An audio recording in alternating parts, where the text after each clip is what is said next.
West Indies cricket அணிக்கு எதிராக தங்களுடைய சொந்த மண்ணில் இந்தியா 2 டெஸ்ட் போட்டிகள் கொண்ட தொடரில் விளையாடுகின்றது. அகமதாபாத்தில் நடைபெற்ற அத்தொடரின் முதல் போட்டியில் இந்தியா இன்னிங்ஸ் மற்றும் 140 ரன்கள் வித்தியாசத்தில் வென்று தொடரில் ஆரம்பத்திலேயே முன்னிலை பெற்றுள்ளது. அந்த வெற்றிக்கு KL ராகுல் சதம் அடித்து தன்னுடைய பங்காற்றினார். முன்னதாக 2014 டெஸ்ட் கிரிக்கெட்டில் அறிமுகமான KL ராகுல் 2024 வரை தொடர்ச்சியாக பெரிய ரன்கள் குவிக்கவில்லை. அதனால் அதிக வாய்ப்புகளை பெற்றும் ராகுல் சிறப்பாக விளையாடவில்லை என்று வெங்கடேஷ் பிரசாத் போன்ற முன்னாள் வீரர்கள் கடுமையாக விமர்சித்தனர். மேலும் KL ராகுல் தனது திறமைக்கு நிகராக விளையாடவில்லை என்ற விமர்சனங்களும் எழுந்தன. இருப்பினும் விராட், ரோஹித் ஆகியோர் ஓய்வுக்கு பின் ராகுல் மிகவும் பொறுப்புடன் விளையாடி வருகிறார் என்று சொல்லலாம். கடந்த இங்கிலாந்து தொடரில் 532 ரன்கள் எடுத்த அவர் இத்தொடரின் முதல் போட்டியிலும் சதத்தை அடித்துள்ளார். இந்நிலையில் இப்போதெல்லாம் விராட், ரோஹித், அஸ்வின் இல்லாததால் சீனியராக காரணத்தால் பொறுப்புடன் விளையாடுவதாக ராகுல் தெரிவித்துள்ளார். மேலும் கேப்டன் கில், பயிற்சியாளர் கம்பீர் ஆகியோர் சீனியராக நீங்கள் பொறுப்புடன் செயல்பட வேண்டும் என்று தம்மிடம் கேட்டுக் கொண்டதாகவும் ராகுல் கூறினார்.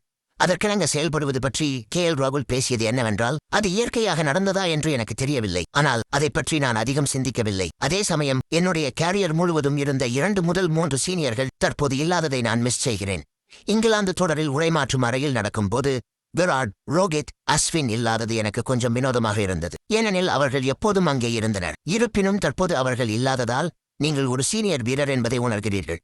அதனால் நீங்கள் கொஞ்சம் பொறுப்புடன் களத்தில் விளையாட வேண்டும் என்று நினைக்கிறீர்கள். அப்போதுதான் இளம் வீரர்கள் அதிகப்படியான பாரத்தை உணராமல் தங்களுடைய ஆட்டத்தில் கவனம் செலுத்துவார்கள். கௌதம் கம்பீர் மற்றும் சுப்மன் கில் ஆகியோர் என்னிடம் கொஞ்சம் வித்தியாசமாக பேசத் துவங்கினார்கள். அது நாம் மிகப்பெரிய இடத்தை நிரப்ப முயற்சிக்க வேண்டும் என்ற சிந்தனையை கொடுத்தது. எதுவாக இருந்தாலும் நாளின் இறுதியில் நான் என்னுடைய வேலையை செய்ய முயற்சிக்கிறேன். அதில் இதுவரை நான் மகிழ்ச்சியாக இருக்கிறேன் என்று KL ராகுல் பேசியுள்ளார்.